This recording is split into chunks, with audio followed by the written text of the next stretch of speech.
Non siamo un partito, non siamo una casta, siamo cittadini, punto e basta.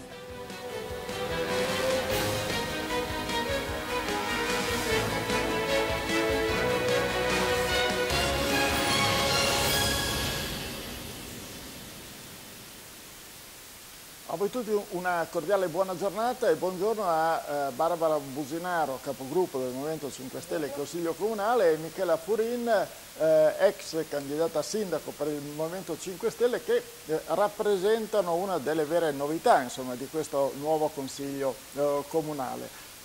Sono reduci, credo sia proprio il caso di usare questo termine, da una lunga maratona di ieri. Vi aspetto un'altra maratona nel pomeriggio, infatti vi vedo molto contente, molto cariche, voglio dire, grintose. Allora, cominciamo proprio da lì. Ieri è stato il primo vero Consiglio Comunale, insomma, in qualche modo. Il sindaco Piva ha presentato quelle che saranno le sue linee, le linee guida, insomma, della sua amministrazione. Allora, un po' proprio da un punto di vista neanche tanto, insomma, come Movimento 5 Stelle, ma insomma proprio da un punto di vista personale, come avete vissuto questa prima vera seduta del Consiglio Comunale? Barbara. Grazie. Allora, sì, diciamo che è stata proprio, si è entrati nel vivo ieri, c'è stato il vero... Una full immersion. Sì, esattamente, proprio la politica, ieri c'è stato veramente la battaglia prettamente politica, abbiamo visto. Il sindaco Piva ha presentato appunto quelle che sono le sue linee programmatiche, che di fatto abbiamo notato essere il programma elettorale. Benissimo anche così, questo comunque mostra il fatto di essere rimasti coerenti a ciò che è stato detto in campagna elettorale. Tuttavia, essendo passato circa un mese appunto dall'insediamento del sindaco e poi anche della giunta, ci saremmo aspettati più concretezza. Sono delle linee di principio con le quali è difficile essere in disaccordo, bisognerà riempirle di contenuti, ed è quello che noi abbiamo fatto ieri, infatti. Cioè, come Movimento 5 Stelle, il nostro programma, chi l'ha letto ha visto che comunque è ricco di piccoli spunti, non sono sui quali non abbiamo assolutamente il copyright, anzi magari sono proprio idee prese già da altri comuni che magari stanno applicando progetti virtuosi. Quindi noi vorremmo arrivare a far arrivare Rovigo ad essere uno dei comuni virtuosi. Per questo ieri ci siamo permessi di dare dei suggerimenti al sindaco, fondamentalmente. Quello che abbiamo sempre detto è che faremo un'opposizione senza alcuno sconto. Noi saremo stati opposizione sia in un caso che nell'altro, ovviamente. Noi consideriamo, diciamo, la destra e la sinistra ormai superate, proprio perché c'è bisogno di maggior concretezza. Ieri abbiamo cercato appunto di dare dei suggerimenti per portare questa concretezza all'interno delle linee programmatiche. Insomma, se il sindaco e la giunta ci vorranno dare ascolto, noi siamo lì per collaborare, e ovviamente però ci opporremo a quelle che sono le cose che non saranno poi in linea con il nostro codice etico. Insomma, noi rispondiamo sempre poi al cittadino, al gruppo, perché sia io che Michela non agiamo da persone singole, ma abbiamo alle spalle un gruppo. Già si vede in queste prime sedute, siete supportate, avete gli ultras. Abbiamo i rinforzi. Diciamo che stiamo anche offrendo a noi il servizio delle riprese. Infatti era questo anche che volevo soffermarmi un attimo. Sì, perché ci sono dei problemi prettamente tecnici, perché il comune di Rovigo non ha un regolamento che definisca le riprese televisive, le videoriprese, e comunque poi la messa in web dei consigli. Per cui c'è questo vuoto normativo che verrà presto colmato. Come verranno costituite le commissioni sarà uno dei primi lavori che verrà seguito. Noi abbiamo anche preparato una bozza di regolamento per cui da sottoporre poi alla Commissione per lavorarci sopra insieme, e quindi definire questo regolamento che finalmente Ma quindi consenta. Non è che per il momento ogni volta dovete richiedere le firme dei consiglieri? Allora, l'abbiamo chiesto perché logicamente dobbiamo seguire tutte le normative che riguardano la privacy, certo, sì. e quindi su base volontaria consiglieri e assessori firmano una liberatoria per consentire. Anche se poi secondo me è un po' discutibile, perché essendo aperto, pubblico, quindi non si capisce perché poi io devo firmare per consentire una ripresa che io, insomma... Qui si apre una questione legale non da poco, perché Garante della Privacy ha appunto definito una seduta pubblica consigliare come comunque una cosa aperta a tutti, dove i cittadini possono partecipare, per cui non ci dovrebbe essere questo problema della liberatoria sulla privacy. Oltretutto assessori e consiglieri nell'ambito delle proprie funzioni perdono, diciamo, i diritti di privacy perché stanno compiendo comunque un lavoro e sono pubblici ufficiali in quel momento, però c'è una sentenza del TAR del Veneto che definisce in pratica, in assenza di un regolamento comunale esplicito sul tipo di riprese e le modalità, il fatto che sia il Presidente del Consiglio a concedere l'autorizzazione, che comunque tutto venga regolamentato secondo la normativa sulla privacy. Per cui questo perché è legato sarebbe legato alla diretta? Perché, no, a tutte le riprese audiovisive, per cui cioè, equipara la ripresa televisiva. Non vorrei crearvi un problema, ma noi non abbiamo mai avuto... forse lei non è Movimento 5 Stelle. Questo è vero, perché questi problemi il Movimento 5 Stelle li sta avendo un po' in tutta Italia, per cui è una cosa nei comuni dove non è già regolamentato stiamo avendo problemi, addirittura in alcune zone vengono proprio vietate le riprese o siamo anche stati cacciati via dalle forze dell'ordine. Beh, diciamo che noi è un lavoro un po' diverso, nel senso che noi non registriamo l'audio, quindi insomma magari è un po' meno problematico, non rimane la testimonianza di quello che l'assessore e il consigliere hanno detto, se vogliamo metterla su questo piano, insomma. Però credo sia un servizio importante, anche se conoscendo l'attività del Consiglio Comunale c'è da chiedersi quanti sono quelli che resistono ore e ore e ore, insomma a volte anche insomma, non particolarmente ricche di contenuti, insomma. Però credo che è un servizio comunque importante, insomma, anche proprio sul piano della trasparenza, della chiarezza. Esatto. Sì, diciamo che notiamo proprio, di fatto sono prese di posizioni anche qui prettamente politiche. A Rovigo c'è già una mozione che è stata votata all'unanimità dal Consiglio precedente, che quindi diciamo, ci dà un po' il via libera sulla questione delle riprese. Ad Adria stiamo avendo invece dei problemi. Quindi anche qui si nota alla fine qual è la volontà appunto politica di rendere più o meno trasparenti, perché sta tutto lì poi, la questione è tutta lì, cioè di trasparenza. Noi dall'inizio alla fine mettiamo in rete, quindi sul web, i lavori del Consiglio, quindi ovviamente guardarsi 6 ore di Consiglio Comunale come ieri sarebbe una specie di suicidio, però sulle questioni fondamentali dove magari il cittadino è anche direttamente interessato, io posso sapere che al minuto tot di quel giorno della ripresa posso andare a vedere il consigliere che magari ho votato o la mia parte politica, che cosa ha deciso e veramente poi chiedere conto, quindi è assolutamente trasparenza. Noi ogni volta che facciamo le riprese consegniamo il CD originale al segretario comunale, quindi c'è copia degli atti. Tra l'altro serve anche loro come archivio. Esatto, perché comunque se uno va a vedere poi i verbali sono molto confusi, le riprese, perché appunto spesso ci viene detto no, ma ci sono già delle registrazioni che il comune fa. Il comune riprende l'audio con il microfono, quindi si sente esclusivamente chi in quel momento sta parlando al microfono, però sappiamo che il lavoro dell'aula a volte è molto più movimentato, la ripresa è un servizio molto più completo. Quindi in alcuni comuni non abbiamo alcun tipo di problema, anche a Rovigo abbiamo trovato comunque disponibilità sia da una parte che dall'altra. C'è questo escamotage della liberatoria perché il regolamento non c'è ancora, ma si lavorerà presto sul regolamento.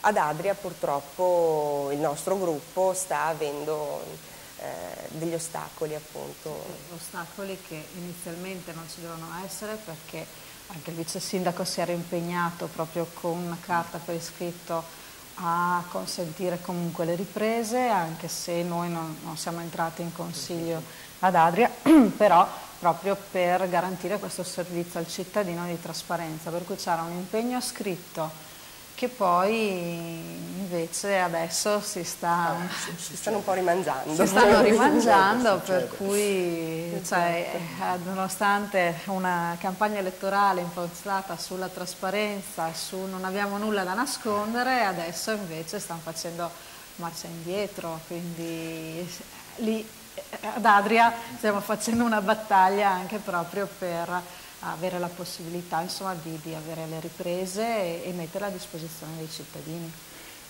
Michela Furin, senza volervi mettere in imbarazzo, ma che idee vi siete fatto del modo di affrontare i lavori del Consiglio Comunale da destra, diciamo, da centrodestra e da centrosinistra? Ieri abbiamo vissuto una giornata epica per qualche aspetto. La prima delle tante, probabilmente. La prima delle tante, con il centrosinistra che ha sparato una serie di bordate, coinvolgendo da Frigato alla Romeo a tanti altri consiglieri, molto più limitato invece il centrodestra, dove hanno parlato Guarnieri, ha parlato Scaramuzzina, ha parlato Antonello Contiero. Immancabile. È una figura singolare che, come si direbbe in una partita di calcio, da solo vale il prezzo del biglietto, insomma, perché indubbiamente è un che presto perderemo, però, purtroppo. Vabbè. Ma secondo me non lo so, vabbè. E quindi, adesso a parte gli scherzi, insomma. Lì ieri si sono viste l'opposizione fastidiosa promessa da Frigato, e in parte si sono visti questi gruppi all'interno del PD, questi giochi un po' di forza tra le singole personalità. Quindi Guarnieri, anzi Contiero, quando diceva siete tre gruppi, 1,9, tutto sommato non ha sbagliato, esatto, l'ha detto in modo anche simpatico, perché in effetti ha allentato un attimo la tensione della giornata. Da questo punto di vista certamente. Esatto, per cui però il fatto di aver individuato le tre correnti all'interno del PD, che sono perfettamente visibili negli interventi, nel fatto che comunque nei contenuti bene o male non si discostano, però si vede che se uno interviene deve automaticamente intervenire anche l'altro esponente, un po' per marcare il territorio, dire puoi arrivare fino a qui piuttosto che... e il resto è invece il mio spazio.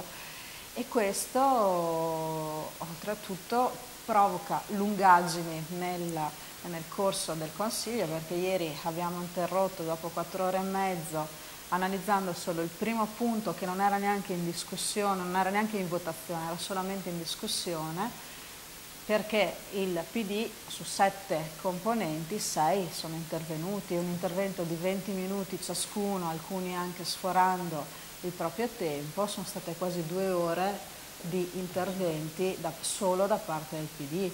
Quelle 2 ore si potevano affrontare gli altri 2 punti all'ordine del giorno, che comunque erano sarebbero stati probabilmente abbastanza veloci, perché sarebbe stata l'istituzione delle commissioni e l'approvazione del bilancio consuntivo della passata amministrazione, per cui penso che in quelle 2 ore si sarebbe potuto chiudere il Consiglio o tutt'al più andare appena dopo cena. In questo modo oggi ci torniamo, e per l'amministrazione sono altri soldi, perché ogni seduta costa sulle 4.000 euro, per cui ieri abbiamo ritenuto che sia stata una grande perdita di tempo da parte appunto dello schieramento del PD, e che abbia anche provocato un danno economico, chiamiamolo, al comune, perché siamo costretti oggi a ritornare e ieri non c'era da votare nulla. Per cui No, e poi anche si è voglio visto dire, i contenuti delle polemiche sembrano piuttosto sterili, insomma. Sì, esatto, mi sembra sempre Poi, il per bue carità, che dà cornuto ognuno- all'asino, perché alla Ognuno fine deve sì. fare il suo mestiere, però insomma al centro di tutto dovrebbero esserci i contenuti, insomma anche questa Infatti. polemica sterile su queste linee programmatiche che non erano, che qualcuno le diceva prive di contenuti, altri ma sono soltanto il disegno. Da un certo punto di vista è vero, cioè io credo che chiunque che sia minimamente dentro, anche noi giornalisti, se ci chiedessero un programma elettorale, credo che saremmo in grado di farlo ottenendo il consenso di tutti, perché poi voglio dire, chi non parla di sviluppo, di giovani, di cultura, di turismo, di energie, poi si può discutere sull'energia, discuteremo dopo sull'energia, però i temi sono quelli, no? Nessuno proporrebbe meno lavoro, meno... quindi, dopodiché poi è anche logico che credo che nella presentazione delle linee programmatiche dell'amministrazione di Bruno Piva fosse difficile entrare nel dettaglio nel come poi realizzare gli obiettivi. Magari qualcosa di più poteva esserci, ecco, qualche indicazione di massima se non altro, però anche quella è stata poi davvero una discussione francamente sterile, insomma. Magari dare delle tempistiche a breve termine, perché il problema dei comuni è reperire le risorse. Con tutti i tagli che ci sono rispetto del patto della stabilità è un problema comune a tutte le amministrazioni. Certo. Per cui in queste linee programmatiche magari dare delle indicazioni di i passi a breve termine, quelli per reperire le risorse. Noi abbiamo presentato l'altra volta un'interrogazione per sapere quanto spende l'amministrazione per il software, in maniera da capire quali sono le spese, se eventualmente passando all'open source, quindi a software gratuito, si possa risparmiare soldi annuali, quindi togliendo le licenze, non spendendo i soldi per le licenze, e questi soldi utilizzarli per altro. Quindi ci saremmo aspettati almeno un'analisi di, nei primi 6 mesi, vediamo di fare un bilancio di quali sono i consumi dell'amministrazione tra gli affitti degli stabili, perché ci sono tante sedi staccate, tanti uffici che sono in affitto presso altri immobili e magari immobili del comune che sono sfitti. Quindi anche lì capire se è fattibile fare un trasloco e in che termini, se c'è invece da affrontare delle spese di ristrutturazione, però questo deve esserci fatta prima un'analisi, capire quali sono le spese di gestione corrente e dove sono gli sprechi. Quindi noi ci saremmo aspettato questo, perché logicamente i primi passi che si fanno è analizzare, vedere dove ci sono gli sprechi, ridurli, ottimizzare le risorse in essere e magari fare un piano di revisione degli obiettivi inizialmente dopo 3 mesi per capire dove sono state recuperate le risorse e se con queste risorse poi si può programmare degli interventi nuovi. Cioè noi aspettavamo questo da parte delle linee programmatiche, non entrare logicamente con degli step molto stretti su una programmazione quinquennale, ma i primi passi che facessero vedere che c'è un piano chiaro di dove reperire fondi, partendo proprio dall'economia domestica, diciamo, certo. Quello sì, ce l'aspettavamo. E per quali priorità? Businaro, se posso dire, la sensazione è che l'atteggiamento del Movimento 5 Stelle sia proprio questo, cioè non affrontiamo il mondo intero, però su alcuni punti specifici, molto precisi, anche molto tecnici, noi lì puntiamo il nostro interesse. È un po' questa la linea che avete scelto. Sì, noi quello che abbiamo detto, appunto, che ho detto anche prima, sarà un'opposizione propositiva. Non vogliamo essere né fastidiosi, appunto non faremo sconti, una cosa che ieri appunto abbiamo detto anche al sindaco, ci saremmo aspettati più un'analisi della situazione in essere, anziché appunto il programma elettorale del sindaco, perché purtroppo abbiamo visto che comunque in questo periodo si è parlato molto di assegnazione dei referati, degli assessorati, diciamo che ha tenuto più banco questo genere di discussione anche sui giornali. Quindi lì, appunto, se ieri il PD magari ha fatto un'opposizione poco utile, diciamo che anche da parte della maggioranza in questo primo mese non c'è stato proprio un atteggiamento di ok, mettiamoci a lavorare, abbiamo delle priorità, abbiamo individuato delle priorità e per quelle vogliamo reperire i fondi, capire dove avere i però io finanziamenti. credo che rispetto a questo forse voi siete tra i pochi autorizzati a esprimere queste, cioè, che lo faccia il PD, per carità, insomma, no, adesso non nascondiamoci dietro un dito, questa è una situazione che vale per tutti. Può essere discutibile finché si vuole, ma è così, quindi non è che gli altri possono venire a fare i puri adesso che hanno fatto la stessa cosa, esatto. Perché evidentemente per un certo tipo di politica è normale che sia così. Poi arriva il Movimento 5 Stelle, sembra voler rivedere tutto. Io credo che già sarebbe sufficiente se almeno su alcune cose il Movimento 5 Stelle fosse capace, insomma, di imprimere qualche svolta.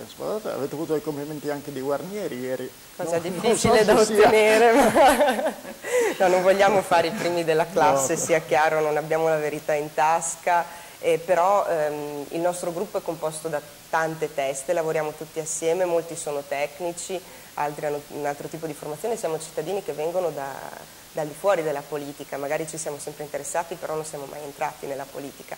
Quindi vogliamo dare quel taglio di concretezza, quella concretezza che effettivamente adesso vediamo manca. Anch'io come capogruppo ho affrontato la prima conferenza dei capigruppo, sono arrivata con i miei fogli, questa proposta, e dopo sono arrivata lì e sono rimasta un po' basita, devo dire la verità, perché non si è potuto parlare assolutamente di nulla se non tu hai fatto questo, cioè, il litigio che poi effettivamente si vede in aula del Consiglio. La stessa identica cosa, io pensavo appunto a una conferenza dei capigruppo dovesse, questo mio atteggiamento un po' naif di arrivare e dire adesso, oggi parliamo di 3 questioni. Però sia giusto che non lo perdiate quell'atteggiamento un po' naif, ma terremo la schiena dritta. Oltretutto poi lì navigate all'interno di un mondo dove bene o male si conoscono tutti da anni, insomma. Cavolo. Quindi, è una grande famiglia, proprio. È una grande famiglia, è una grande famiglia e fermiamoci qua, insomma.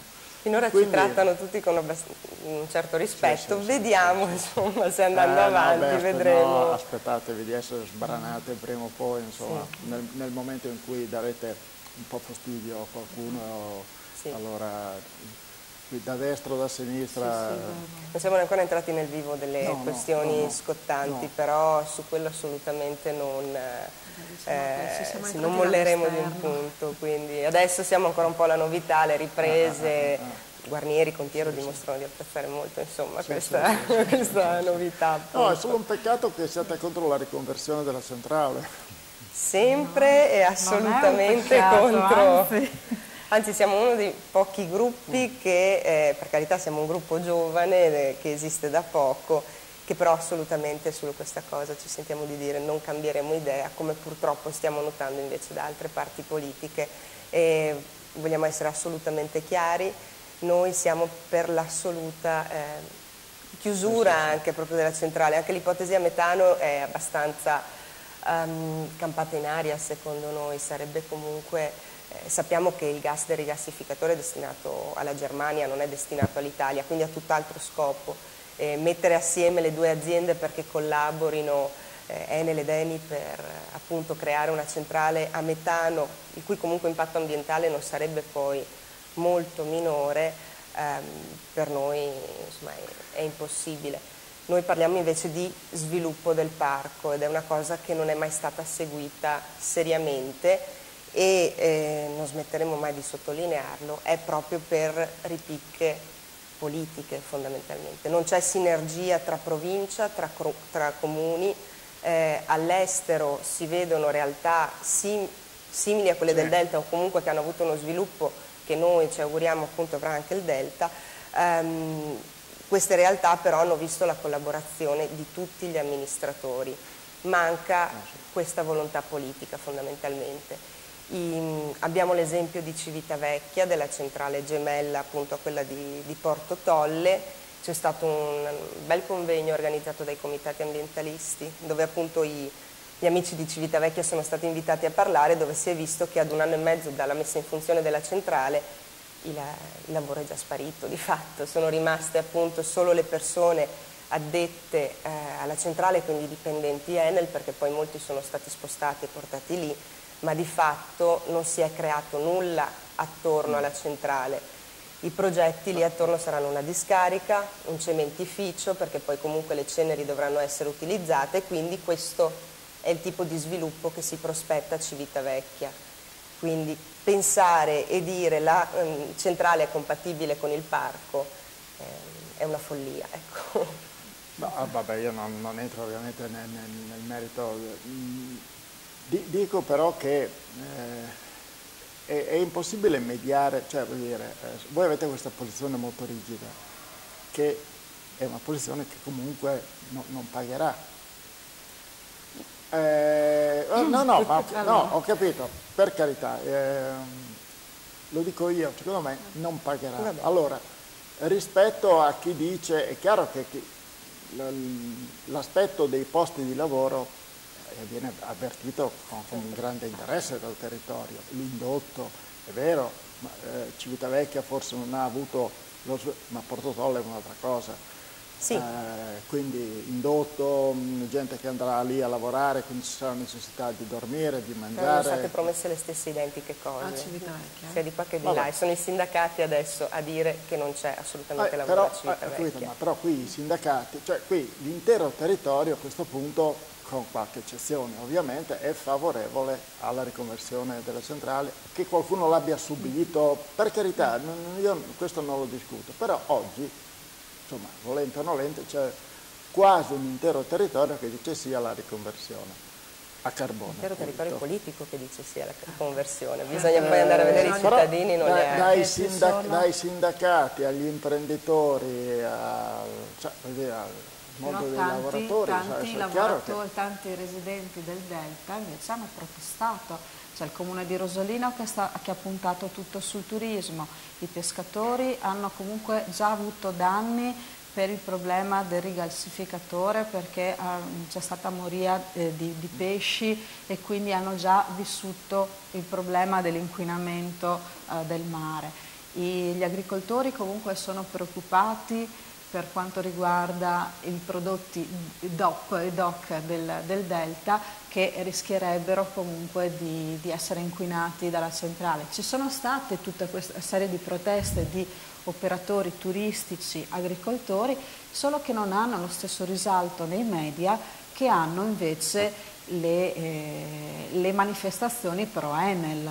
Per cui si sa, ecco, in Emilia Romagna invece c'è stata una presa di posizione molto forte contro la riconversione della centrale a carbone e contro la decisione della Regione Veneto di modificare l'articolo 30 dello Statuto del Parco. Adesso il Movimento 5 Stelle emiliano che ci ha contattato, per cui noi li abbiamo supportati per preparare le interrogazioni in Regione Emilia Romagna, proprio chiederanno alla Regione Emilia Romagna di impegnarsi e fare il possibile per cercare di bloccare questo progetto e far pressione sul Veneto. E questo documento è stato però firmato e sottoscritto anche dal PD, da SEL, Italia dei Valori, emiliani, quando dall'altra parte del Po invece vediamo che il PD con Azzalin in prima linea si spende a favore della riconversione, quando pochi anni fa invece aveva firmato le cartoline di impegno contro la riconversione. Davanti ai miei occhi, testimone. Per cui ci sono tutti questi cambi che ci viene da pensare, perché i dati sull'inquinamento ambientale ci sono, abbiamo l'esempio di Civitavecchia. Sulle false promesse di lavoro che poi alla fine non si realizzano, al di là del primo intervento di demolizione, dopodiché non c'è più né lavoro né indotto. Sono aumentate tutte le malattie respiratorie e anche tumorali, soprattutto a livello infantile, e ci sono tutta una serie di studi sanitari sempre nella zona di Civitavecchia. Per cui abbiamo tutta una serie di elementi che ci fanno dire è solamente dannoso dal punto di vista salute, ambiente e alla fine non porta lavoro. Abbiamo tutti i precedenti della centrale Enel che adesso è sotto inchiesta della magistratura per disastri ambientali, per pratiche scorrette fatte nel passato. Che cosa ci fa pensare che poi adesso cambi rotta e si comporti in maniera corretta, utilizzando i filtri, contenendo le emissioni e quant'altro, quando c'è tutta una serie di precedenti su cui non solo sono stati indagati ma anche i vertici sia dell'Enel sono stati condannati, sì. Sono andati in prescrizione e quindi non risulta, però risultano questi atti. Troviamo di fronte di fatto con, adesso appunto c'è un'indagine per disastro ambientale, quindi la magistratura avrebbe i dati per mettere in correlazione le emissioni della vecchia centrale con le malattie respiratorie di un certo numero di bambini appunto che sono stati poi presi come campione. Su questa base anche l'intervento dell'avvocato Cerutti che c'è stato ad un recente convegno della CGIL è stato chiarissimo. Lì l'amministrazione doveva vigilare, perché di fatto Enel è un'azienda, ma all'amministrazione era richiesto di vigilare sulla salute dei cittadini. Quindi noi non siamo contro il lavoro, anzi siamo un gruppo soprattutto di giovani che in Polesine ci vuole rimanere, quindi non saremo mai contro il lavoro. Così come gli altri dicono, noi non siamo contro l'ambiente, siamo favorevoli alla salvaguardia dell'ambiente, ma siamo anche per il lavoro. Ma i dati parlano chiaro, noi parliamo di, cioè noi le idee per il Delta o gli esempi virtuosi li diamo, non siamo semplicemente fermi al no alla centrale. Ci sono esempi, ma che vengono portati all'interno dello stesso Delta con una serie di conferenze molto interessanti a cui ho anche partecipato, sullo sviluppo di parchi naturali simili nel resto d'Europa, con tutta la programmazione che la pubblica amministrazione potrebbe fare appunto in sinergia, però perché questo poi è la chiave di volta per il vero sviluppo del Delta, e che appunto anche all'estero hanno dimostrato di portare veramente ricchezza e un indotto duraturo e che non ha impatto poi sull'ambiente. Perché su queste cose ognuno ha i suoi dati, ognuno ha i suoi riferimenti. A Porto Tolle, nel convegno che c'è stato giovedì scorso, il dottor Comin, responsabile delle pubbliche relazioni di Enel, parlava degli Stati Uniti dove un parco straordinario, ci sono 2 centrali a carbone, in Germania, in Francia, e lui sottolineava come convivano perfettamente queste realtà. Basta dire una cosa e metterne delle altre, però. Negli Stati Uniti ci sono studi dell'Earth Environmental Institute, che poi è quello di Lester Brown, che comunque è un noto sia studioso che politico, che parlano di 13.000 morti all'anno accertati per il carbone. L'Istituto Nazionale dei Tumori in Italia parla di questa correlazione tra le vecchie emissioni della centrale e le attuali, e comunque sono sempre questi istituti, quindi non sono gli ambientalisti invasati che appunto danno questi dati, sono dati certi. Sulla stampa noi notiamo purtroppo il dilagare delle notizie pro Enel, non viene mai dato veramente il giusto spazio alla controparte. Oggi pomeriggio alle 17 all'auditorium del Venezia, del Conservatorio, ci sarà appunto un incontro con le associazioni ambientaliste, dove sono poi stati invitati comunque anche gli amministratori, proprio per dare voce ai comitati che in Polesine hanno sempre portato avanti la battaglia contro il carbone, e la giustizia, la magistratura, bene o male, gli ha sempre dato ragione fino ad ora.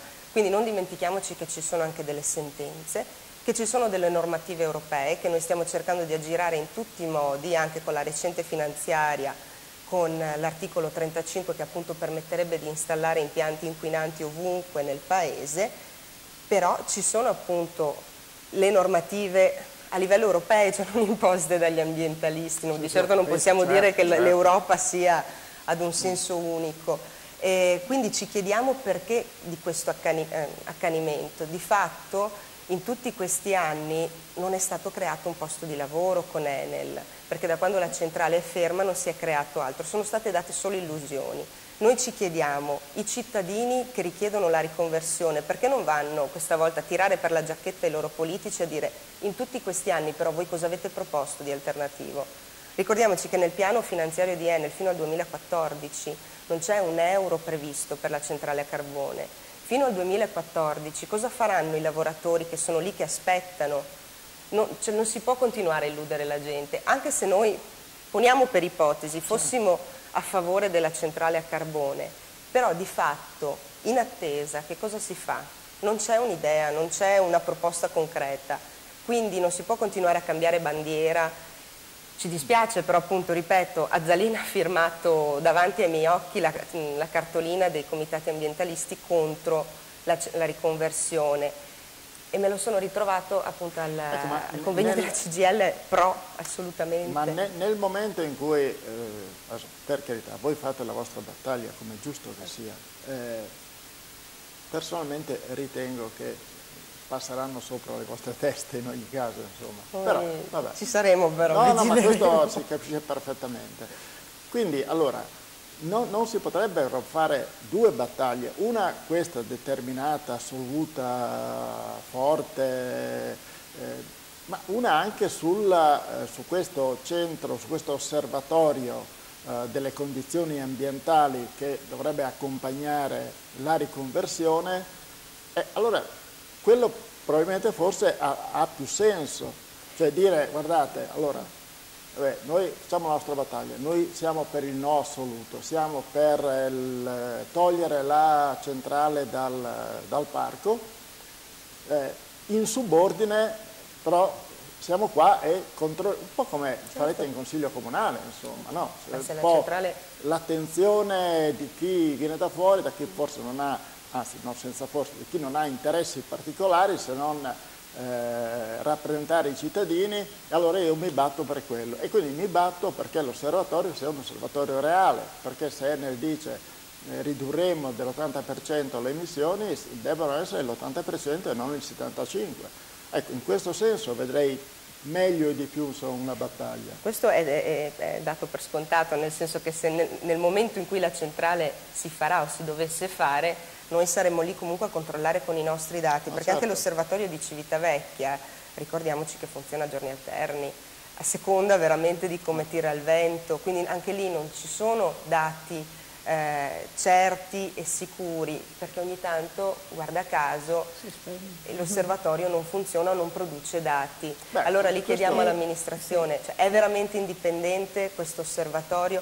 Noi, i comitati ambientalisti che sono sempre stati presenti, poi ci aggiungeremo anche noi come Movimento 5 Stelle, ci saremo e assolutamente vigileremo. Poi non è stato dato spazio ovviamente nella stampa, ma ci penseremo a cercare di farne dare risalto noi. Si sta creando un movimento nazionale su questa questione.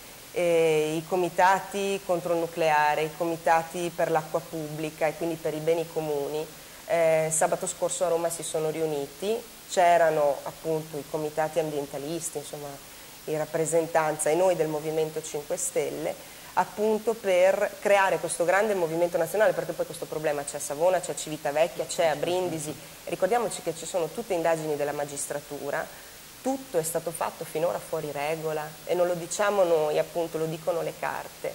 Quindi su questa base perché noi ci dovremmo fidare e perché appunto non ci mettiamo a lavorare e noi diamo tutto il nostro apporto, lo stiamo dimostrando a Rovigo, l'avremmo dimostrato ad Adria se fossimo stati all'interno del Consiglio, ma comunque stiamo lavorando anche su Adria, perché non mettersi veramente assieme e proporre qualcosa? Perché, ripeto, fino al 2014 la centrale comunque non partirà. Quanti anni è che si promette? Di fatto non è mai successo niente. Quindi poniamo anche il fatto che si faccia questa centrale, ma intanto un giovane disoccupato cosa fa domani mattina? Quindi non c'è concretezza in queste cose. Questo però è un altro discorso, voglio dire, insomma, che cosa si fa? Beh, non c'è un piano, No, no, il certo, fatto non non c'è. esiste, Ci no, sono... no, Non sì. esiste un piano energetico a livello Sì, sì, nazionale, questo- a livello regionale, No, a no, livello lo comunale. diceva anche Bonanni, appunto. Ecco. Sì, no, non c'è. Allora, ci sono delle direttive europee che prevedono l'adeguamento anche da parte dell'Italia a un piano delle energie rinnovabili.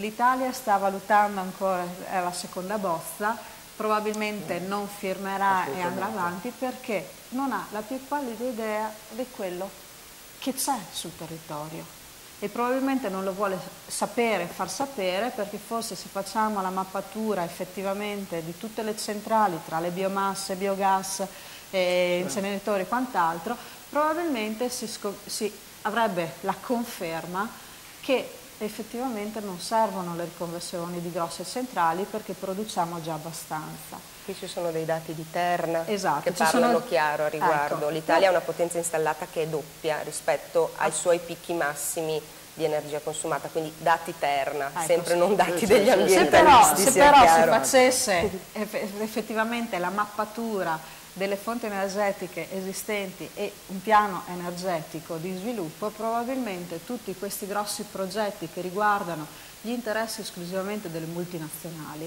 perché alla fine agli abitanti del territorio, ai comuni arrivano le briciole, forse se arrivano, in compenso hanno poi i danni ambientali e sanitari.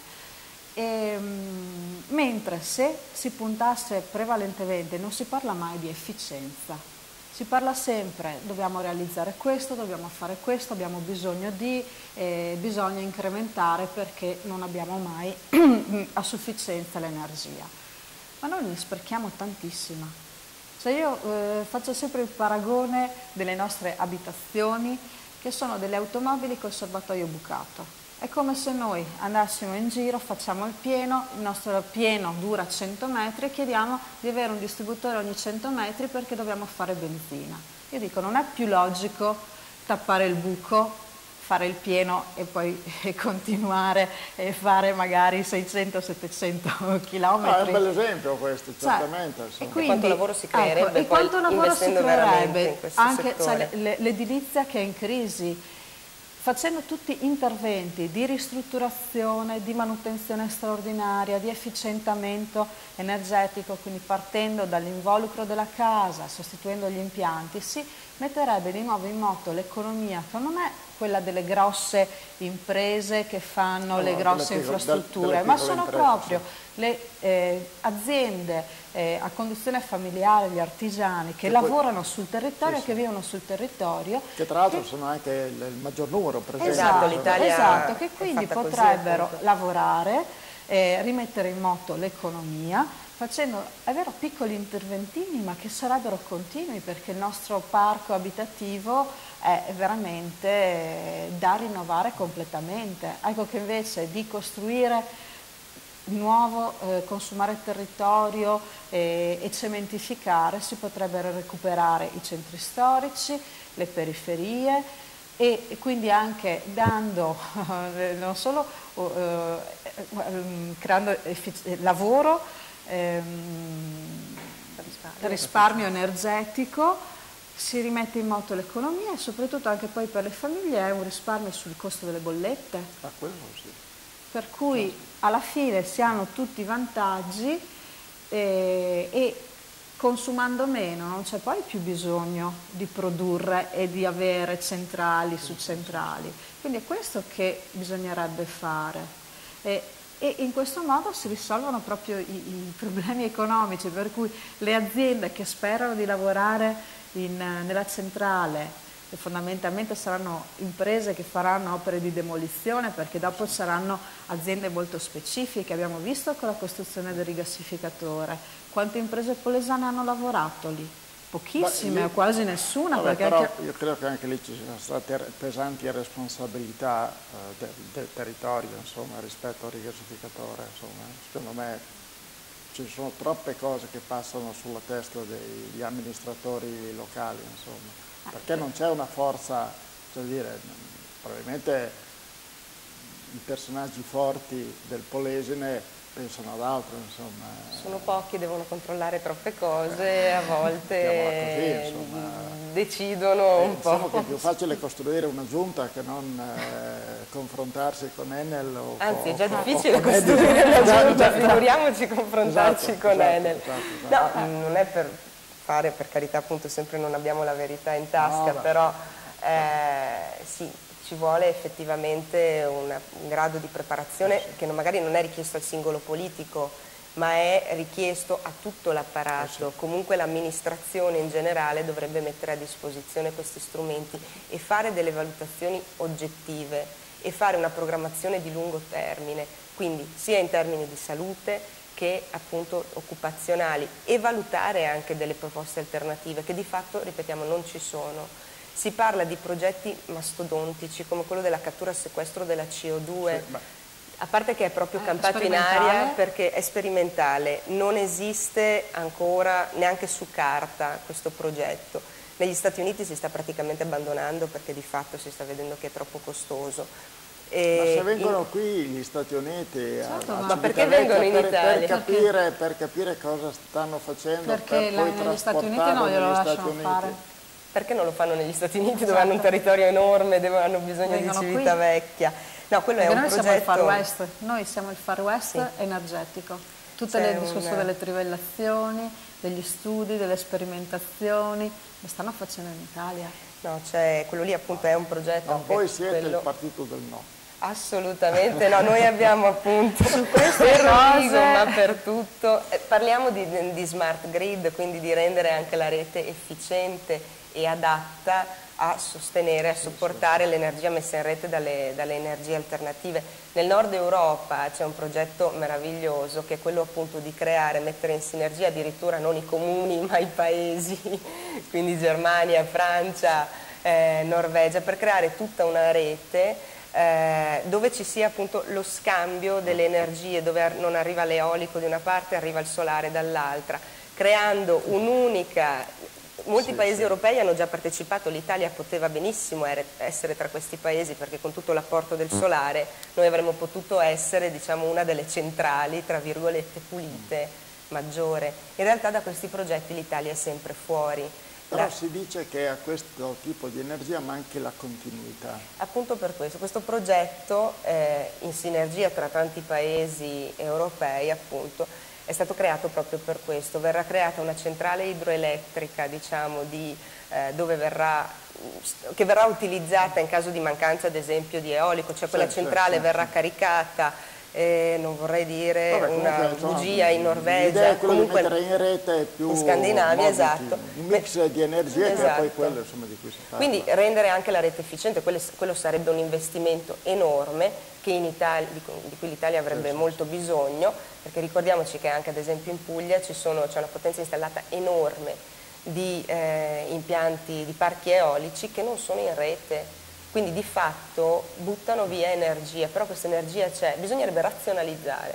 Però in Italia manca dal singolo comune al nazionale una programmazione, proprio perché il motivo è politico, e di interessi. Noi diciamo andiamo oltre ed è quello che cerchiamo di far vedere dal piccolo di Rovigo, ma che poi in futuro il Movimento 5 Stelle vorrà comunque portare al nazionale. Quindi questa è la nostra linea, dall'energia a tante altre cose. Allora, guardate, siamo in movimento No, c'è da dire che erano preoccupati, ho detto ma un'ora ci sembra eccessiva, in realtà mancano appena 10 minuti e poi abbiamo finito. Un chiacchierone. No, ci mancherebbe. Un altro tema, il Parco del Delta. Ecco, che opportunità reale può rappresentare dal punto di vista dello sviluppo economico, occupazionale, secondo voi? Allora, quello appunto di cui parlavo prima, di questi convegni che vengono portati anche appunto proprio nel Parco del Delta per parlare di questo. Un esempio banale che è stato dato durante uno di questi convegni era ad esempio il birdwatching, questa pratica comunque da noi ancora poco conosciuta, ma che ad esempio in Spagna e in Portogallo riesce a catalizzare circa 3 milioni, è una pratica soprattutto che arriva dal nord Europa all'Inghilterra. E già solo quella riesce a portare quasi 3 milioni di Sì, ma visite. il parco bisogna che qualcuno lo voglia veramente, bisogna investirci, Noi lo vogliamo. Bisogna Esatto, creare sì. un marketing territoriale Sì. che lo promuova, cioè, e sostanzialmente in questo, per carità poi Gennari, però insomma, non è stato fatto granché, mettiamola in questo modo, Anche insomma, perché- fino ad oggi, ma è mancata la volontà politica. Sì, di anche farlo, perché chi alla fine ha gestito il parco fondamentalmente è chi vuole la riconversione a carbone della centrale, per cui ha anche lì un conflitto di interessi che se viene fatto partire, rilanciato effettivamente il Parco del Delta, quindi creando delle alternative allo sviluppo dato dalla centrale, fa di fatto cadere anche le convinzioni sulla necessità ma della io ho riconversione capito, ma io stessa. ricordo che anche gran parte del centro-sinistra era favorevole, parlo di Saccardino ad esempio, il precedente presidente della provincia, che ha sempre sostenuto che Parco e Centrale potevano convivere liberamente, tranquillamente. Quindi voglio dire, non è che sia solo il centrodestra o chi ha governato la regione in questi anni che aveva questa idea, insomma, evidentemente anche qualcun altro. No, no, ma questo lo diciamo, cioè è chiaro. Quello che è chiaro che è proprio trasversale questa voglia di portare alla riconversione la centrale a carbone, ed è proprio quello che in certe parti, soprattutto del centro-sinistra, perché ricordiamo che alla fine di fedele, diciamo, a quella che era il no convinto, mi sembra ci sia solo Federazione della Sinistra, forse l'Italia dei Valori e SEL, sì, non del tutto sicura, però mi sembra ci siano loro. E quello che rimproveriamo a una certa parte del PD fondamentalmente è questa, cioè non si riesce a capire appunto quale sia la loro posizione, e di conseguenza anche sul piano poi territoriale si vede che assolutamente non si è uniti. Forse perché diventa difficile rispetto a Enel che dice ma noi garantiamo X posti di lavoro, probabilmente diventa oggi difficile in una situazione drammatica come questa, diventa difficile mettersi in traverso, insomma. Basta attraversare il Po e vedere quello che fanno invece i ferraresi nel Parco del Delta, che è molto più piccolo come estensione rispetto alla parte invece rodigina, ma che l'hanno valorizzato, l'hanno sviluppato, e quindi vivono di agriturismo, visite in battello, visite percorsi ciclopedonali. Però non parliamo di centinaia di posti di lavoro, Però, parliamoci chiaramente. ecco, però diciamo che è comunque è un 10% quello dell'area del parco. è un'area molto ristretta. Pensiamo invece di estenderlo anche dalla nostra parte, quindi del Polesine, e costituire un parco interregionale dove si lavora in sinergia, e quindi con anche visite guidate che possono partire da Venezia, Chioggia, il delta del Po nostro, e arrivare giù fino a Comacchio. Ecco che sarebbe un circuito turistico che darebbe veramente da lavorare di indotto tra appunto ristoranti, guide, trasporti, poi tutti i trasporti, servizi che si dovrebbero creare. Così. È logico che se c'è questo vuoto in mezzo tra Venezia e Comacchio, logicamente la gente questo vuoto non lo va a riempire se non viene incentivata in qualche modo. L'altro giorno ho letto sul giornale proprio c'era un servizio su tutti i porticcioli fluviali che ci sono lungo il Po e sul delta, che sono in perfetto stato di abbandono, ricoperti da erbacce, immondizie, i percorsi ciclopedonali che dovrebbero essere comunque fruibili dai cittadini sono chiusi con cancelli e recinzioni, per cui di fatto non si possono percorrere. Stranieri che magari percorrevano il delta e non trovano un punto di sosta, di ristoro. È logico che uno ci viene e dice dove sono capitato e non torna più. È qui che deve intervenire l'amministrazione, la provincia, per far da coordinatrice con i comuni del delta, e i comuni lavorare in sinergia con le associazioni di categoria, ristoratori, pescatori, per offrire dei servizi a 360 gradi. Ecco che allora si avrebbe un'offerta turistica in grado poi di costruire dei pacchetti vacanze, diciamo, che possono proprio comprendere tutta la fascia dell'Alto Adriatico. Sì, però questo è un territorio dove, adesso a parte le battute, ma insomma dove davvero si decide poco o niente, insomma. Perché non si vuole decidere. Allora, io ricordo anni fa facemmo un servizio proprio per la regione, un servizio sul Parco del Delta. Allora andammo in barca fuori con un assessore, che non cito, intervistato, dove la parola parco non compariva mai. Cioè, aveva una sua logica, insomma, no? Perché ci sono cacciatori, agricoltori, pescatori e quindi è un bacino, insomma, importante. Però, come si dice, a Ferrara invece a un certo punto l'ex sindaco Roberto Soffritti lo impose nel vero senso della parola, scontrandosi con il suo partito. Lui ci credeva, non ci credeva solo lui evidentemente, ed è stato imposto il parco in qualche modo, imposto, spiegato, raccontato, progettato, insomma, e oggi effettivamente il parco è una bella risorsa per il territorio, quindi per questo che dico, innanzitutto bisogna crederci e bisogna anche avere la capacità di scontrarsi con chi magari ti ha votato, ma questo ci vuole non è anche un po' semplice. magari di ambizione, perché magari il parco non è solo turismo, no, assolutamente. Noi Certo. a Rovigo abbiamo anche un'università, penso, Certo. quindi anche mettere in sinergia, si parla di ricerca, si parla, mettere in sinergia anche quello che può essere appunto il settore agricolo, con quello del settore universitario, con i servizi che si Che non possono è la creare. città della conoscenza di cui parla No, Pino,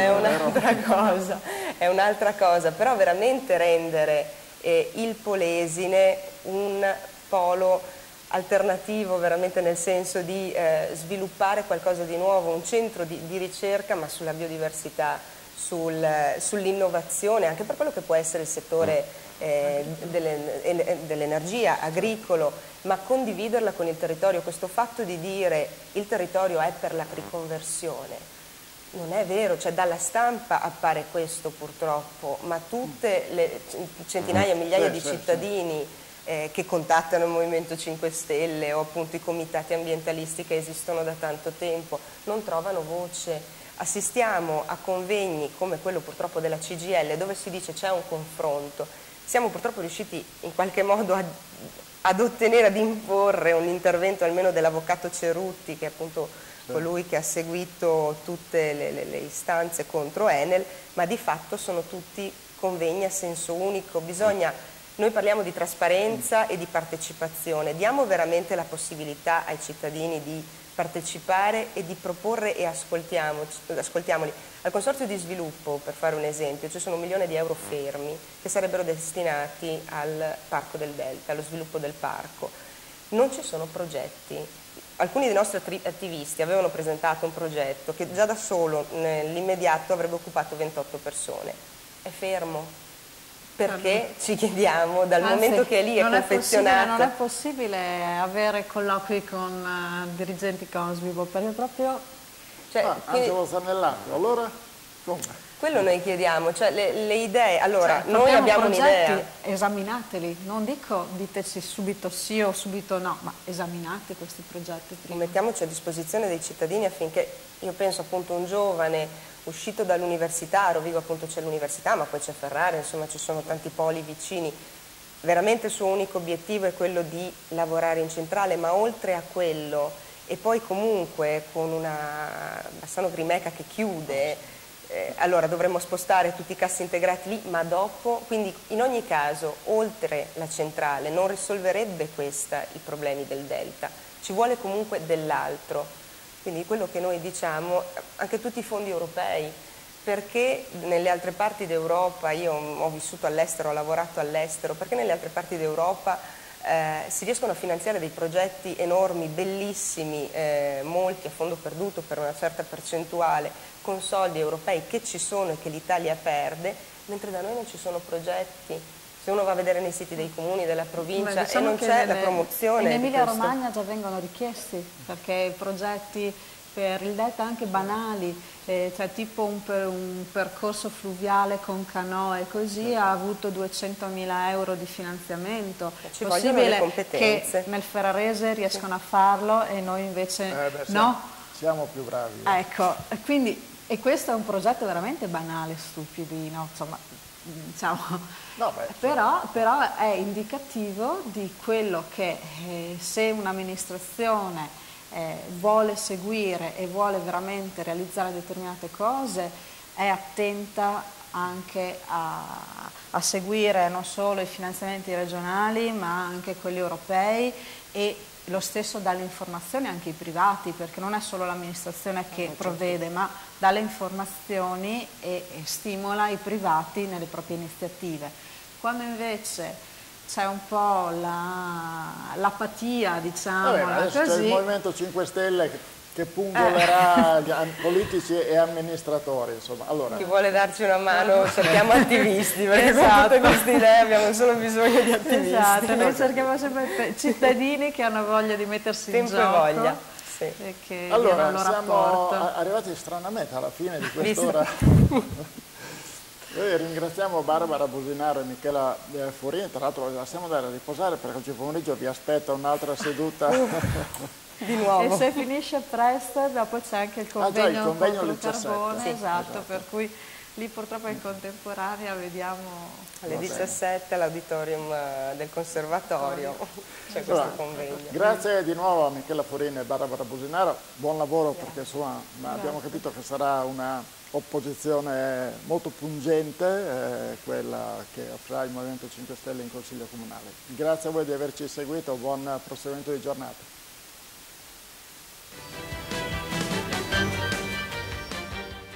Non siamo un partito, non siamo una casta, siamo cittadini, punto e basta.